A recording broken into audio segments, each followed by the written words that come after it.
오늘 말씀 마태복음 28장 18절에서 20절 말씀 앞에 모니터를 보고 함께 합독합니다. 예수께서 말씀하여 이르시되 하늘과 땅의 모든 권세를 내게 주었으니 그러므로 너희가 가서 모든 민족을 제자 삼아 아버지와 아들과 성령의 이름으로 세례를 베풀고 내가 너희에게 분부한 모든 것을 가르쳐 지키게 하라. 볼지어다 내가 세상 끝날까지 너희와 항상 함께 있으리라 하시니라. 아멘. 제자에 대해서 같이 은혜를 계속 나누고 있습니다. 예수님께서 이 땅에 적당한 성도가 되라는 게 하나도 없습니다. 제자가 되라는 겁니다. 제자는 뭐죠? 주님이 하신 일을 우리가 대역해서 주님한테 위임을 받아서 주님이 하신 일을 이 땅에서 이루는 것이 제자입니다. 근데 지금 이 시대는 제자가 아니라 종교인만 가득한 시대에 있고, 마치 실질적인 제자적인 사역이 나타나면 마치 이단인 것처럼 바라보는 시대가 있습니다. 아니에요. 우리는 성경을 전체적으로 성경보다 어떤 사람이 어느 조직이 더 권위가 있을 수가 없어요. 성경이 주님이시고 성경을 말씀을 믿고 따는 것이 예수님을 믿는 거지, 성경의 말씀을 사람들이 만든 교리나 신학이나 이것을 따는 것이 예수님을 믿는 게 아니죠. 그래서 이 땅에 예수님께서 지금 하신 말씀이 뭡니까? 예수님이 행하신 일, 예수님이 가르치신 일을 너희들은 지키고 행하고 가르치라고 합니다. 그래서 이 시대에 수많은 교인들이 종교인은 있지만 제자가 없는 시대예요. 제자가. 그래서 여러분이 목표는 종교인이 아니라 직분을 받는 게, 교회에서 받는 게 아니라 내가 제자인가. 제자가 됐다면 반드시 예수님이 하신 사역, 예수님이 하신 사역보다도 더 큰 사역을 우리는 그분을 이렇게 이 땅에서 할 수 있다고 주님께서 말씀을 하십니다. 빌립보서 2장 5절과 11절에 뭐랍니까? 예수님께서 너희는 이 마음을 품으라. 곧 그리스도 예수의 마음이니 그는 근본 본체가 하나님 동등됨을 취하지 않고 오히려 자기를 비워 사람같이 나서 사람의 모양으로 나타나서 자기를 낮추고 죽기까지 복종하셨으니 곧 십자가의 죽음이라. 예수님이 우리를 위해서 돌아가셔서 이렇게 우리를 구속한 것을 그냥 예수님의 사역에 국한되는 게 아니라, 제자는 예수님이 하신 사역을 계속 이어받아서 하는 거예요. 마가복음 10장 45절에도 뭐랍니까? 인자가 온 것은 섬김을 받으러 온 것이 아니라 섬기러 왔고 많은 사람을 대속물로 당신의 생명을 내주러 왔다. 그러니까 기독교는 뭐죠? 한없이 자기 희생의 삶이에요. 기독교의 삶 자체가. 근데 이 시대에 기독교의 희생의 삶이 없으니까 뭐가 되죠? 주님을 만나들 못해요 하고 기독교를 세상에서는 막 욕을 해요.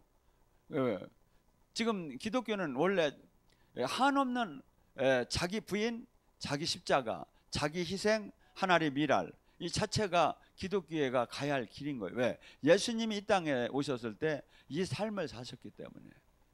그래서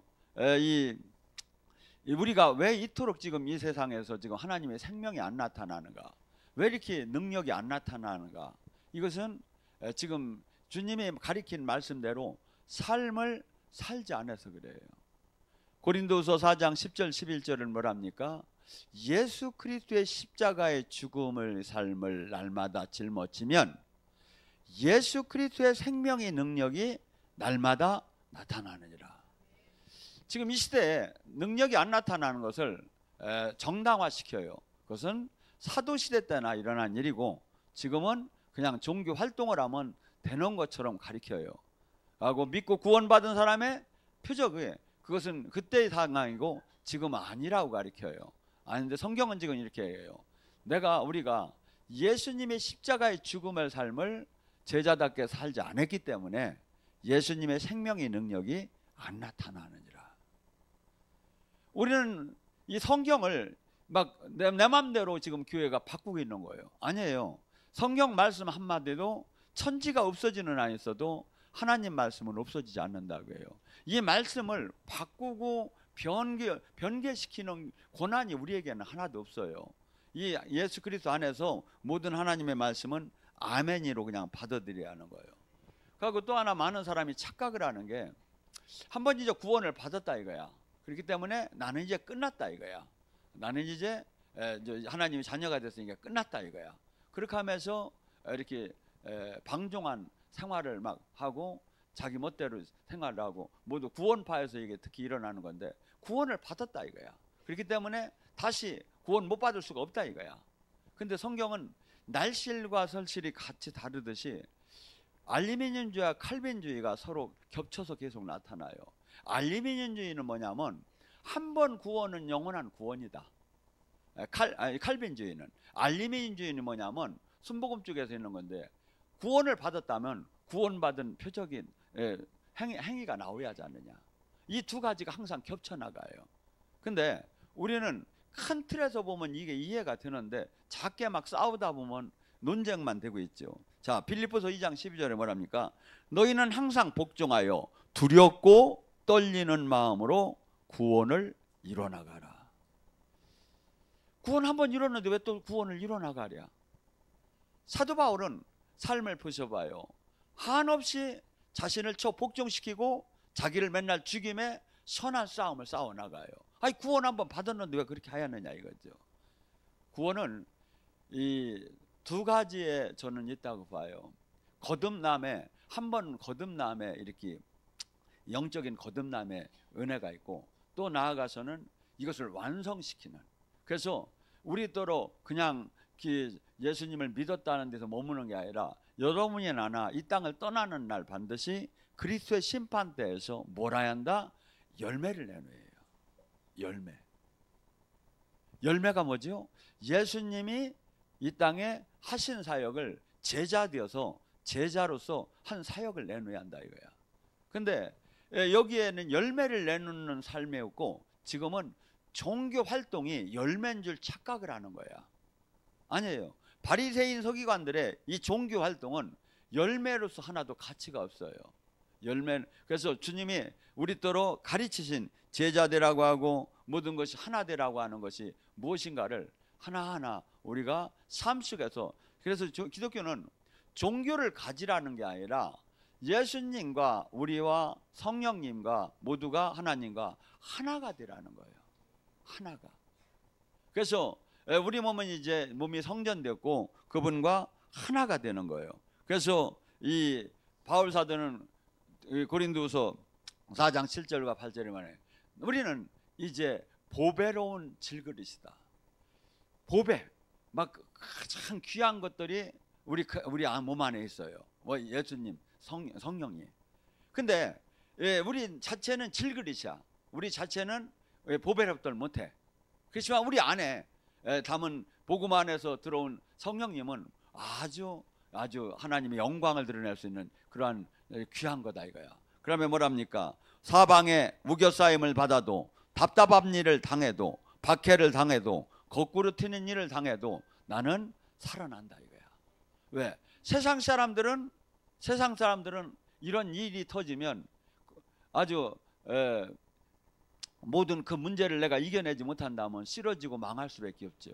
근데 어떤 사람? 거듭난 사람, 내가 이 예수님과 더불어 새 생명을 받은 사람은 주님께서 이 압제당하고 거꾸로 튀임을 당하고 또한 이런 사방에 우겨싸임을 당하고 이랬을 때 오뚜기처럼 일어날 수 있는 힘을 준다 이거죠.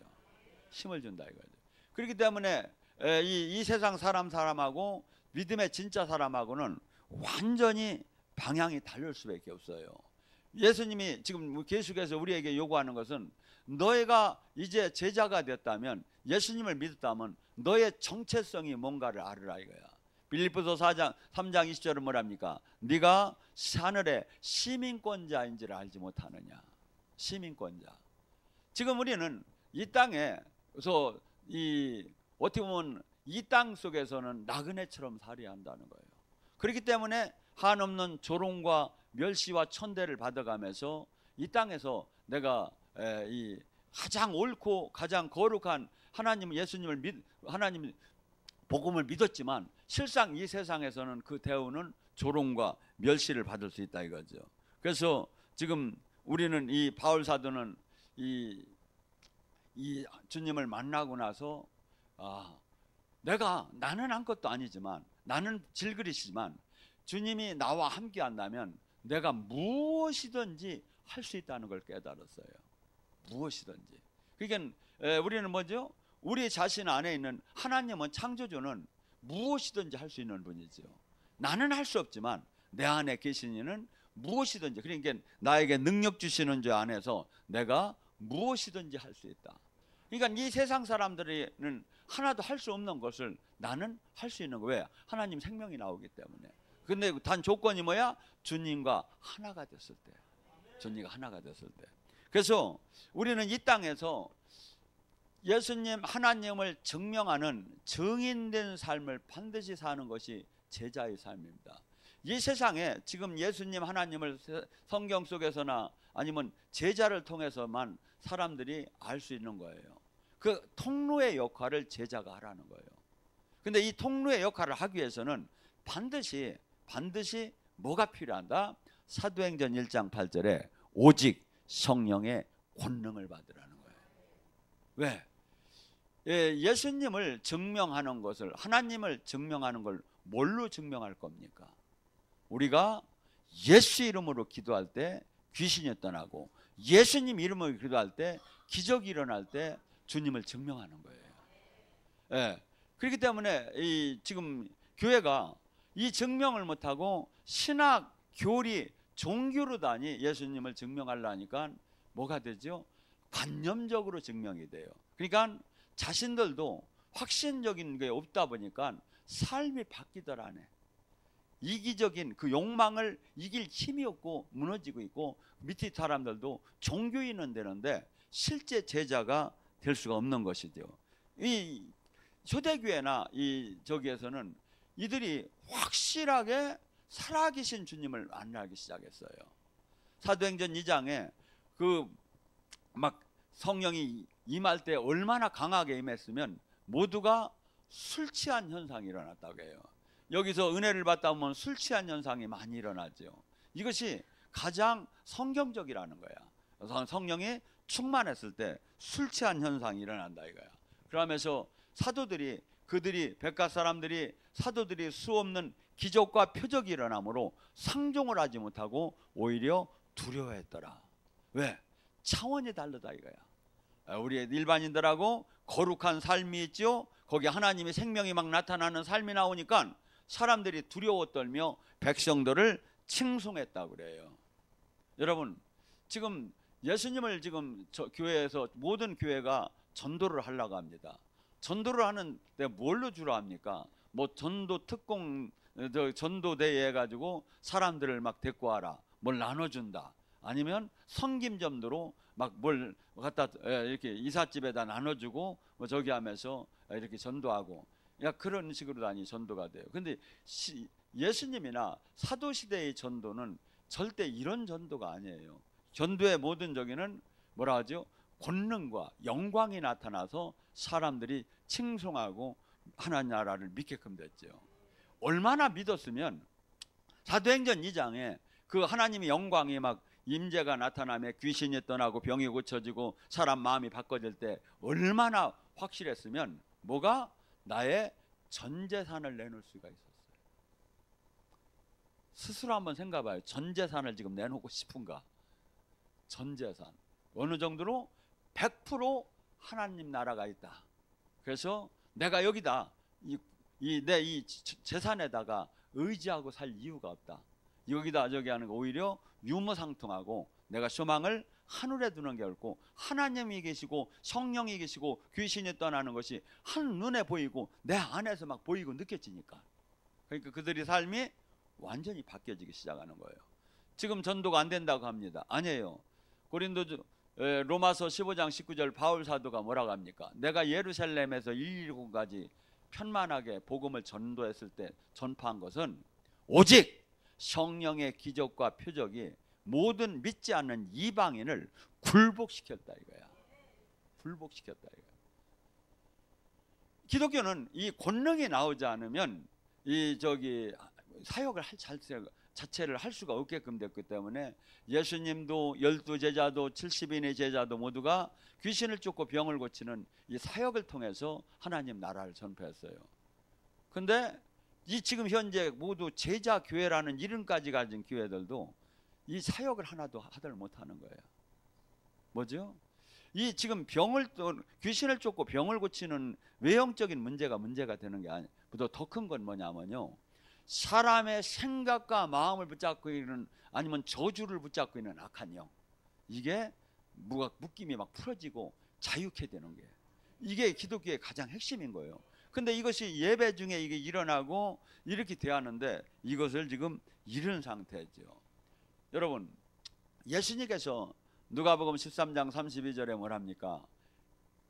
십자가를 지기 전에 헤롯이 당신을 잡으려고 합니다 하고 사람들이 와서 얘기하니까 예수님이 뭐랍니까? 나는 오늘도 귀신을 쫓고 병을 고치고 내일도 귀신을 쫓고 병을 고치고 제3일 십자가 지기 전날까지 나는 귀신을 쫓고 병을 고칠 것이다. 그러면 제자가 해야 할 일은 뭡니까? 귀신을 쫓고 병을 고치고 하는 것이 제자가 할 일인 거야. 왜? 주님이 하실 일을 해야 하는 거야. 근데 이것은 안 하고 종교로 자꾸 바뀌는 거야. 왜 그토록 예수님은 귀신을 쫓고 병을 고치는 데다 맞췄을까요? 귀신을 쫓는 것이 네 안에, 마태복음 12장 28절, 네 안에 성령이 임으로 귀신이 떠나면 천국이 임한 줄 알았다. 이 땅에 천국이 임하는 것이요.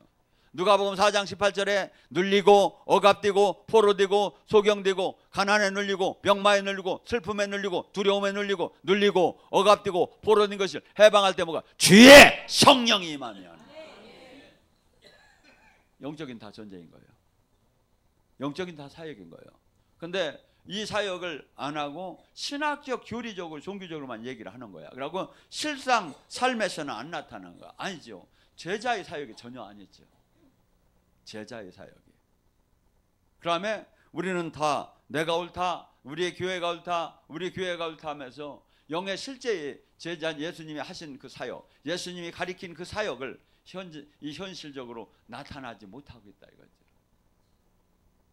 예수님은 지금 이 바울 사도도 사역을 할 때 비늘이 벗겨지고 거듭난 다음서부터는 바나바에서 이군이온에서 이 편만하게 말씀을 전할 때 성령의 기적과 표적으로 그들이 하나님 말씀을 하는 걸 증언하더라.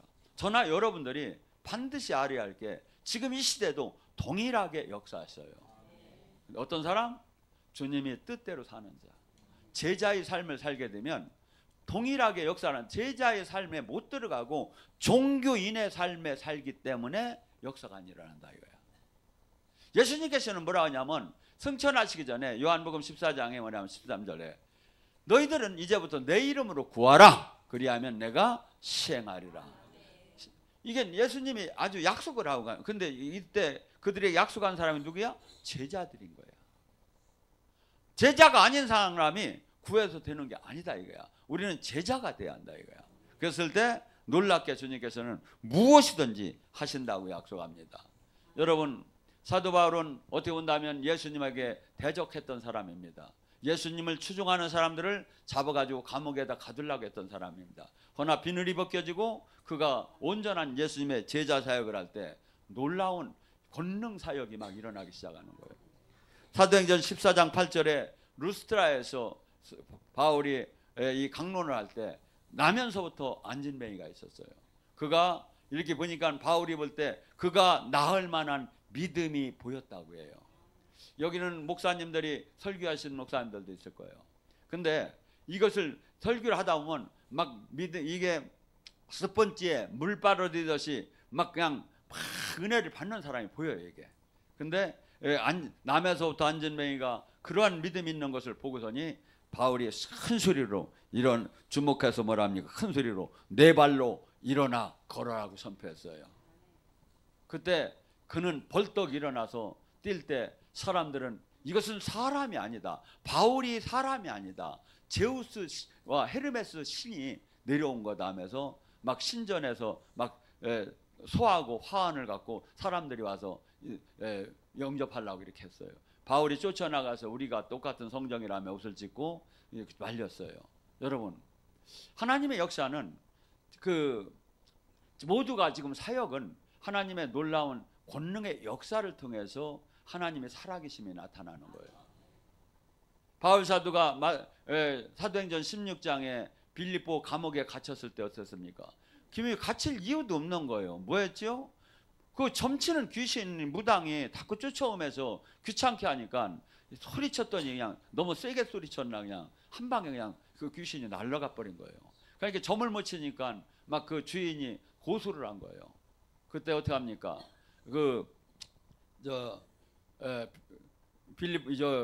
로마 군인들은 그를 잡아서 옷을 찢고 막 매질을 하고 그다음에 착고에다 채워놓고 그러고서 깊은 감옥에다 가뒀어요. 바울 사도는 얼마나 억울합니까? 하나님이 빌립보에서 마케도니아에서 사람들이 영적으로 오라고 해서 내가 아시아 쪽으로 전도를 하려고 했는데 환시에 하나님이 이렇게 글로 가라고 제시를 받아서 글로 왔는데 나쁜 일 한 것도 아니고 축사 한번 했는데 막 얻어맞고서니 감옥에 갇힌 거예요. 근데 바울 사도는 어떻게 했죠? 깨달은 자, 제자는 어떤 마음이 들었죠? 저는 그렇게 봐요. 로마 황제도 거기 빌립보의 총독도 그 간수장도 다 불쌍하게 여겼을 거예요. 저렇게 살다 어떡할까 하면서 막 하나님 감사합니다. 제가 만약에 종교인으로 살았으면 저도 저처럼 살았을 텐데 이 비늘을 벗겨서 영의 세계를 알려줘서 감사합니다. 감사 기도를 하고 나누고서니 막 속에서 우러나는 영과 찬양이 막 나오기 시작한 거예요.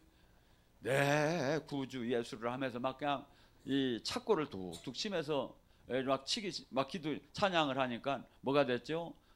그 제수들이 듣더라.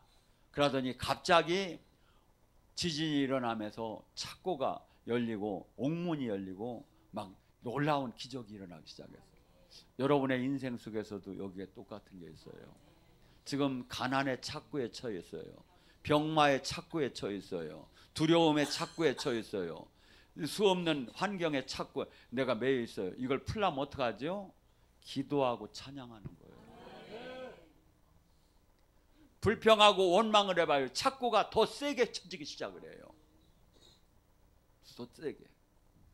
더 세게 막 수없이 감기기 시작하는 거야.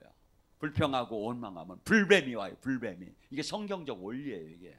근데 바울 사도는 이걸 깨닫고 한없이 감사 기도를 하고 그 찬양을 깊이 할 때 막 지진이 일어나면서 모든 착고가 열리고 옥문이 다 열려버린 거예요. 그다음에 그것뿐이 아니에요. 바울 사도가 사역하는 길마다 사도행전 19장에 어떤 현상이 일어납니까? 바울이 막 정신없이 에베소에서 막 일을 합니다. 그런데 막 어떤 동네 사람이 막 귀신 들려 병 들은 사람이 막 오기만 하면 날 것 같은데 뭐 꼼짝을 못하고 오들 못하는 거야. 그러니까 이 동네 사람들이 가만히 보니까 바울이 거기 갈 수는 없는 거고, 그러니까 바울이 일하다가 땀 닦은 순수건 그리고 바울이 저녁에는 이 천막을 지는 일을 했어요. 남한테 비용을 부담 안 시킨다고. 그래서 앞치마를 이렇게 두르고 이렇게 일하고 이렇게 하던 것을, 그걸 막 둘렀던 것을 막 주워다가 집에다 그 귀신 들리고 병든 사람한테 놓으니 귀신이 떠나고 병이 고쳐지더라. 하나님께서 희한한 능력을 행하기 시작하더라. 이것이 바울에게만 일어났던 사건이 아니에요. 사도행전 5장에 베드로에게도 일어났던 사건이에요. 베드로가 예루살렘에 온다는 소문을 들었어요. 많은 사람들이 베드로한테 치유받기를 원했어요. 그때 한 사람 한 사람 치유받을 수 있는 게 아니라 막 수천 명이 막 몰려들으니까 막 누워 있는 사람들을 막 요에다가 아니면 들것에다 실어다 놓고서니 베드로가 지나갈 때 그림자만 밟혀도 나을 거라는 믿음을 갖고 사람들이 그렇게 할 때 정말 모두가 치유함을 받았더라.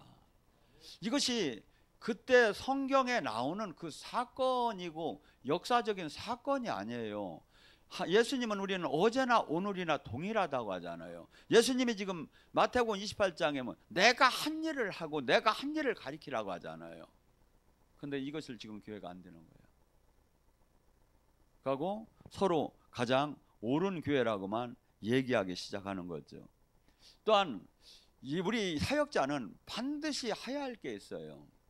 우리가 전단지 나눠주고 누구 뭐 봉사하고 가난한 사람 식사를 돌봐주고 하는 것도 좋지만 그보다 더 중요한 것은 제자는 예수님이 하신 일을 해야 하는데, 요한복음 6장 55절 57절에 뭐합니까? 예수님은 하나님이 하라는 대로 한 것을 우리에게 당신이 하라는 대로 하라는 거예요. 하나님이 보여줬고 하나님이 하라고 했고 하나님이 능력 줬고 하나님이 다 하라고 하는 걸 했다는 거예요. 나는 아무것도 내가 하는 게 아니라. 근데 예수님이 그래요. 인자의 살과 피를 먹는 자는 내가 아버지의 힘으로 일한 것처럼, 예수님의 말씀대로 삶을 사는 자, 인자의 살과 피를 먹는 자는 내가 아버지의 힘으로 일한 것처럼 너희가 내 힘으로 일할 것이다. 내 힘으로 일할 것이다. 지금 우리는 만약에 우리의 이 사역 속에서 지금 예배 속에서 지금 임재가 안 내려온다든가 사역 속에서 주님의 역사가, 성령의 역사가 없다면 아무것도 그분을 증명할 수가 없어요. 신학적, 교리적, 종교적으로는 증명할지 모르지만 실제적으로는 증명을 못하는 거예요. 근데 우리가 사역을 어떤 걸로 해야? 예수님이 이름으로 선포할 때 예수님이 보낸 성령의 힘으로, 우리가 예수님이 하나님이 보낸 성령의 힘으로 일한 것처럼 우리는 예수님이 보낸 성령의 힘으로 일을 할 수 있다 이거야.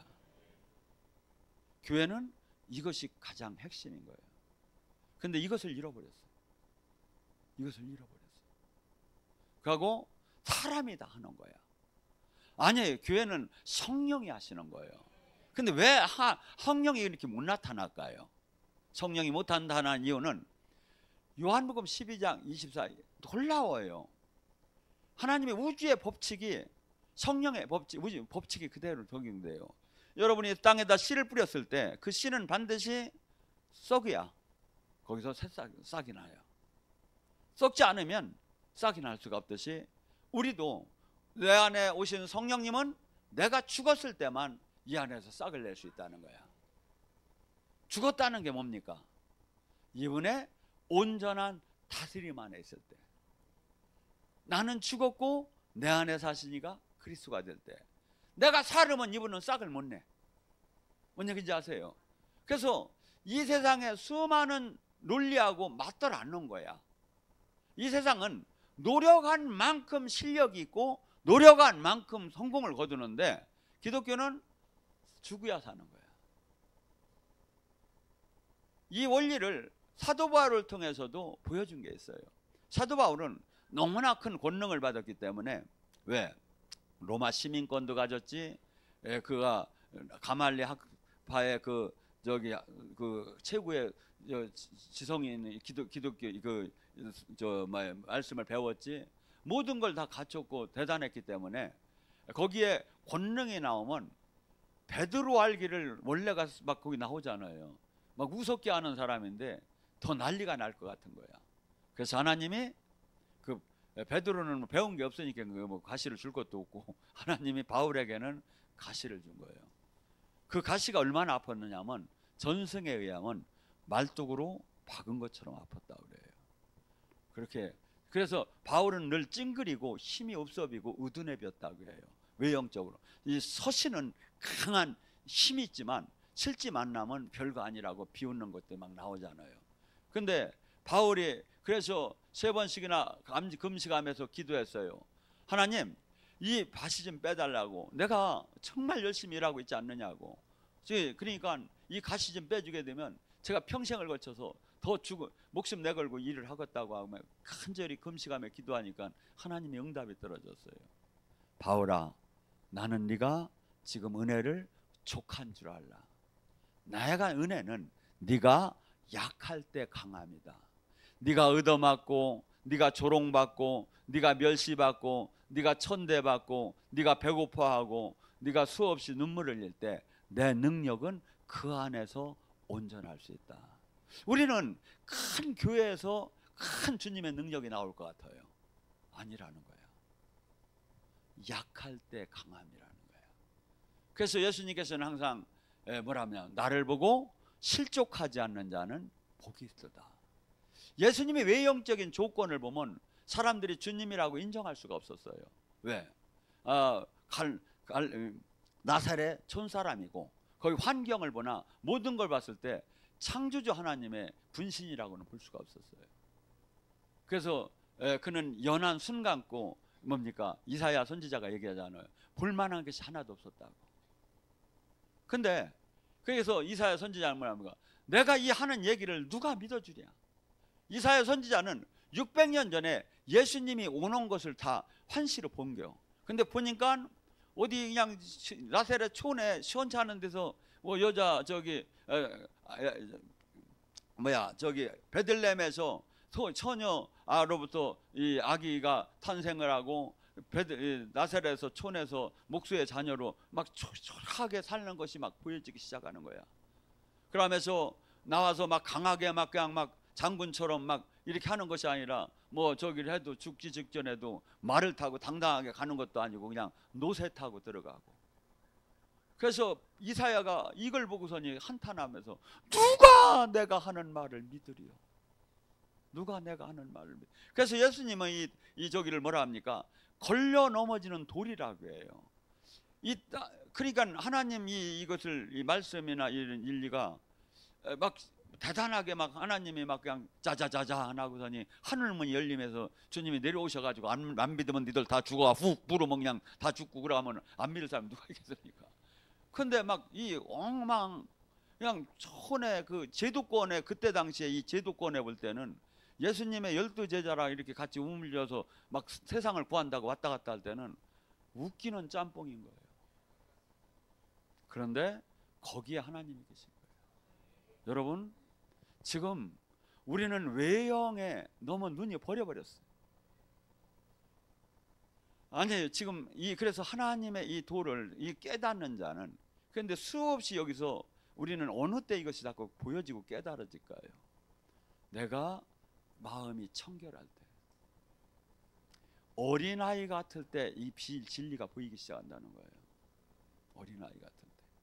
그래서 지금 예수님께서 이 하시는 일은 놀랍게 이 어마어마하게 이 땅에서 당신이 하나님의 그 능력을 우리를 통해서 다시 예수님이 그 권한받은 위엄받은 걸 동일하게 우리에게 내려주기를 원한다는 거예요. 그래서 마태복음 13장 52절에 천국 제자된 서기관은 이렇게 나와. 그러면 예수님의 살과 피를 먹는 자는, 예수님의 제자는 뭐라고? 옛 곳간과 새 곳간에서 주인이 자기 물건을 갖다 쓰듯이 쓰느니라. 구약과 신약의 36,500개의 하나님의 말씀을 내 물건 갖다 쓰듯이 쓴다는 거예요. 어떤 사람? 제자. 불! 하면 불이 나간다 이거야. 불이 나간다 이거야. 불이 이 선포할 때 저희가 나가게 돼 있어요. 제자는. 근데 불을 했는데 물도 안 나가 막. 그래서 사무엘상 3장 19절에 뭐랍니까? 사무엘이 야훼 하나님과 함께함으로 그 말이 땅에 떨어지지 않더라. 여기서 막 사역을 할 때 불하고 막 드러나 하면 막 드러나는 것이 100명이 다 안 되어도 거기서 50% 60%가 드러나지 않다 이거야. 근데 아무것도 안 드러나. 아무 선포도 없어. 아니다 이거지. 아니다 이거지. 여러분, 또한 이 땅에 참 제자가 되면 나라 자체가 완전히 바뀌어 버려요. 그래서 하나님도 이 땅에 마귀가 지금 다스리고 있기 때문에 마귀로부터 어마어마한 핍박이 나타나기 시작해요. 핍박이. 그래서 예수님께서는 이 핍박에 대해서 제자들에게 마태복음 5장에 분명히 얘기해요. 뭐라고요? 너희가 내 이름으로 핍박을 받으면 천국이 이 땅에 천국 안에 들어온 사람이다. 그러면서 기뻐하고 즐거워하라. 하늘에 상급이 클 것이다. 여러분이 지금 삶 속에서 예수님 때문에 제대로 지금 영의 사역을 하면 핍박이 반드시 와요. 이것을 핍박이 왔을 때 기뻐하고 즐거워하라. 왜? 하늘의 상급이 크니까. 다음에 뭐라죠? 옛날 선지자들도 다 그러한 대우를 받았느니라. 뭐죠? 옛날 선지자. 이게 과거고 현재고 미래고 예수님 하나님 나라인 사람은 이 땅에서 핍박을 받는다 이거야. 핍박을 어느 정도 받아? 마태복음 10장 16절은 양을 이리떼에 보낸 것처럼 핍박을 받는다 이거예요. 우리는 그런데 여기서 잘 융화가 되는 거예요. 왜? 제자가 완전히 안 됐기 때문에. 제가 이 운동을 하고 옛날에 지냈기 때문에 친구들이 많았어요. 어저께는 정말 마음이 아팠어요. 50년 60년 지기 친구가 자식 결혼시킨다고 일산에 좀 와달라고 하는데 제가 갈 수가 없는 거야. 만날 수가 없는 거야. 왜? 제가 주님이 종이라 세상 사람을 만나기가 그런 거예요. 만나면 또 이어지게 되고, 만나면 이어지게 되고, 제가 할 일은 이 세상에서 주님을 증거하고 주님의 나라를, 주님의 제자를 만드는 데 목적이 있지, 내 가족이나 내 친구나 내 그 정서적인 그 저기를 위해서는 그것을 죽이지 않으면 결코 두 가지를 못해요. 빛과 어둠이 공존할 수 없듯이. 그래서 제가 하도 저기에서 전화 오는 걸 안 받는 걸로 돌려달라고 그랬어요. 자꾸 전화는 오고 문자는 오고 안 받으려니 괴롭고. 여러분, 이 땅에서 저나 여러분은 정체성이 뭔가를 알아야 돼요. 이 땅에서 주님이 택한 거예요. 이 땅을 살리라고, 이 땅을 바꾸라고. 근데 이 땅과 친구가 돼 사는 거야. 그러면 주님을 믿는다? 주님하고 원수가 되기 시작해요. 원수가 되기 시작해요. 근데 그래서 한없이 나의 육이 원하는 욕망을, 한없이 육이 원하는 욕망이 꼭 나쁜 것만, 이 세상에 죄만 욕망이 원하는 게 아니에요. 그 세상에 그 아름다운 그 정적인 것도 욕망이 원하는 거예요. 근데 여기에 끌려가면 주님의 일을 못 하는 거야. 내가 죽어야 해요.